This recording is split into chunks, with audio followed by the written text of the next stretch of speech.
कोखराज थाने के कासिया पश्चिम की निवासी राधिका किन्नर एक अच्छे परिवार की है। वह प्रयागराज शहर में रहकर बधाई और शादी समारोह में भाग लेकर अपना जीविकोपार्जन करती है। इसी बीच 3 वर्ष पहले उसके अखाड़े में एक वाहन चालक विक्रम यादव पुत्र ज्ञानचंद्र यादव निवासी आलेमऊ थाना फूलपुर उसके संपर्क में आया और उसे तमाम प्रलोभन देकर अपने जाल में फंसाया। 3 वर्ष तक लगातार शारीरिक संबंध बनाते हुए उसके साथ रहा और उसकी सारी कमाई घर में देता रहा। इसी बीच 10 जून को चित्रकूट के कार्यक्रम में दोनों गए और वहां एक होटल में रुके, लेकिन इसी बीच विक्रम की नीयत गड़बड़ा गई और जब किन्नर राधिका स्नान करने चली गई तो उसने मौका पाकर उसकी सोने की चेन, अंगूठी, पर्स जिसमें 5,000 रुपए थे तथा मोबाइल लेकर फरार हो गया। वह जब स्नान करके निकली तो देखा कि उसका सारा सामान चोरी हो गया था और विक्रम भी वहां से फरार था। ये आलिमों का लड़का है, फुलपुर। ये आलिमों का लड़का है और इससे मेरा 3 साल का रिलेशन था। 3 साल से रिलेशन इसका मेरा बराबर। आप अपना नाम बताइए। मेरा नाम राधिका है। कहाँ का रहने वाले? राधिका, मैं यहीं कौशाम्बी की रहने वाली हूँ और मैं इलाहाबाद में अपने ग्रुप के साथ रहती थी। तब ये मेरे यहाँ इसके पिताजी और ये दोनों गाड़ी चलाते थे और इसने मेरा नंबर लिया और इसने मेरे से बातचीत करना इंस्टाग्राम पे इसने मुझे चैट किया कि हम आपसे बहुत प्यार करते हैं, ऐसा वैसा करके। और इसके बहन की शादी हुआ तो मुझसे 1 लाख रुपये लिया। बहन का डिलीवरी हुआ तब इसने विक्रम यादव ने मुझसे 50,000 लिया और उसके बाद जो बराबर लेता था 20,000, कभी 10,000, कभी 5,000 ऐसे करके मांगता गया। मैं उसके हमेशा दुख सुख में साथ देती गई और उसके बाद ये हमारे साथ ये हमें हर 2 महीने से लगातार मेरे साथ घूम रहा था।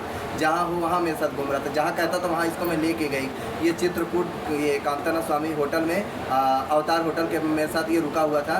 लमसम 27 तारीख से मेरे बराबर मेरे साथ था ये। फिर उसके बाद ये 10 तारीख को, अभी 10 तारीख को इसने मामला कहाँ बिगड़ा? ये कांताना स्वामी चित्रकूट में 10 तारीख को इसने मेरे ये कमरे में मेरे गया और कमरे में जाने के बाद मैंने बोला जाओ तुम ऊपर खाना रख के आओ। तो ये खाना टेबल के पास में ही रख के और मेरे मोबाइल और मेरा मंगलसूत्र और मेरा अंगूठी और मेरे कैश पैसे जो भी हो ये ले करके, और वहाँ से कैमरा में भी दिखा हुआ रिकॉर्डिंग है। वो मेरे को देखा, मैं नहीं देख रही हूँ, मैं नहीं दिखी तो फरार बहुत तेज़ भागा, एक स्पीड में भागा है वो। और उसके बाद वो अवतार होटल वाले ने मेरे फ़ोन पे फ़ोन लगाया तो काफ़ी देर तक मेरी बेल गई। उसके बाद उसने स्विच ऑफ कर दिया। उसके बाद इसके नंबर पे कॉल किया वहाँ के औरतों ने, वहाँ के अगल बगल की औरतें जानती थी इसको, तो लोगों ने कॉल किया तो उसने उसके नंबर को ब्लॉक कर दिया, किराना दुकान वाली ने। उसके बाद आपसे बात हुआ कभी इसका मेरी बराबर अभी मतलब इसके घर पे मैं जब आई, इसके घर आई तो इसकी बहन ने दूसरे नंबर से बात करवाया। इसकी बहन ने दूसरे नंबर से बात करवाया, बोला कि हम आ रहे हैं कल, वो मतलब 12 तारीख को, परसों बोला हम आ रहे हैं। हमको बोला 9 बजे हम यहाँ पे आ जाएंगे। फिर 9 बजे से मैं यहाँ पे थाने में आकर के बैठी हूँ। 9 बजे से आते आते बोले हम शाम को 6 बजे आएंगे। अब तो शाम को 6 बजे तक मैं बैठी रही लेकिन बंदा नहीं आया और इसके भाई ने मुझे मारने के जान से धमकी दिया है। इसका भाई बोला कि अगर मेरे भाई को करोगी तो मैं आपको जो है गोली से मार दूँगा। हाँ, सूरज यादव। फिर आया नहीं और नहीं कोई बात किया? हाँ, कोई बातचीत नहीं।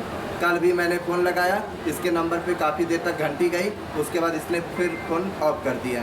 ये खाने का आपने कई दिन ये आज मैं 4 दिन से दौड़ रही हूँ। खाने पे कितने दिन जा रहे हैं? आज 4 दिन से मैं दौड़ रही हूँ। क्या बोले खाने वाले? आज 5वां दिन है ये। खाने वाले क्या? खाने में मैं आई थी 10 तारीख को रात में आई थी। 10 तारीख को आई, FIR लिखवाई। उसके भाई ने मुझे जान से धमकी दी थी मारने की, तो उसके भाई को मैंने आपने एप्लीकेशन दिया? हाँ, एप्लीकेशन दिया। मुकदमा दर्ज हुआ? मुकदमा दर्ज अभी नहीं हुआ। क्यों? क्या बोल रहे हैं? मेरी सुनवाई नहीं कर। सर ने बोला कि उसको एक बार बुलवा रहे हैं और बुलवा देते हैं, लेकिन अभी तक कोई बुलवाया ही नहीं उसको। तभी आप क्या चाहते हैं? मेरा कहने का मतलब उसको बुलाया जाए, बस उसको पहले थाने बुलाया जाए, सबके सामने हाजिर किया जाए, मैं उसके सामने बैठ के बात। जनजागरण संदेश के लिए रिंकू मिश्रा की रिपोर्ट।